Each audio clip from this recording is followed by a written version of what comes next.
किसी भी चीज को समझने के लिए सबसे पहले मन को शांत रखना चाहिए और फिर काम पर ध्यान देना चाहिए, क्योंकि हम मन से ही प्रश्न खोज लेते हैं और मन में ही जवाब देकर बैठ जाते हैं।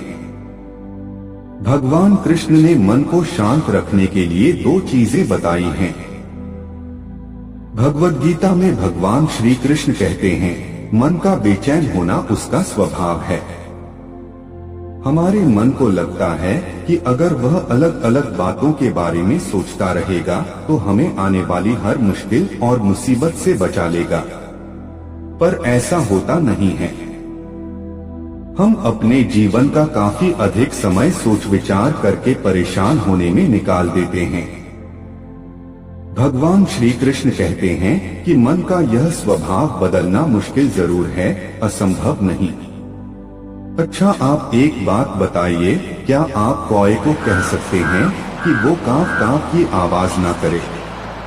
या फिर क्या आप किसी मेंढक को कह सकते हैं कि वह पानी देखते ही ऊंची छलांग ना मारे? हमारे मन का भी कुछ ऐसा ही है। जीवन में कुछ भी होता है, अच्छा या बुरा, हमारा मन उस पर कांव कांव करने लगता है।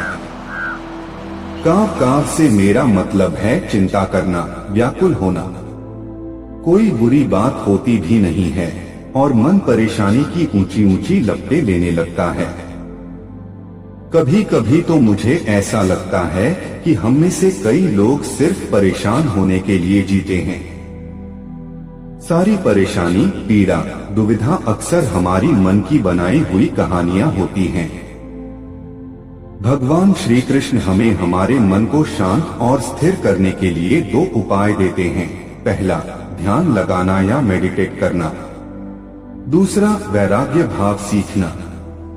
अब ध्यान या मेडिटेशन शब्द सुनते ही आप में से कई लोग कहेंगे कि आप आंख बंद कर सांसें अंदर बाहर नहीं ले सकते। यहाँ हम सब गलती कर बैठते हैं। मेडिटेशन या ध्यान का मतलब सिर्फ आंख बंद कर बैठना नहीं होता। मेडिटेशन का मतलब होता है अपना पूरा ध्यान किसी चीज पर लगाना और उसे हटने नहीं देना। अगर आप रोटी बना रहे हैं तो सिर्फ उस बात पर ध्यान दीजिए। अगर आप पिक्चर देख रहे हैं तो अपना पूरा ध्यान पिक्चर पर लगाएं। यह मत सोचिए कि पिक्चर देखकर आप अपना कितना वक्त बर्बाद कर रहे हैं। जब आप जीवन के हर छोटे बड़े काम को पूरे ध्यान से करते हैं तो आपका जीवन ही एक मेडिटेशन बन जाता है। ऐसे जीवन में शांति, स्थिरता, साहस और सफलता का होना अनिवार्य हो जाता है। दूसरा उपाय वैराग्य भाव है। वैराग्य का अर्थ यह नहीं कि आप सब कुछ छोड़कर जंगल में जाकर बैठ जाएं। वैराग्य का सच्चा अर्थ है कि आप जो काम कर रहे हैं उसका क्या नतीजा निकलेगा उसकी चिंता ना करें।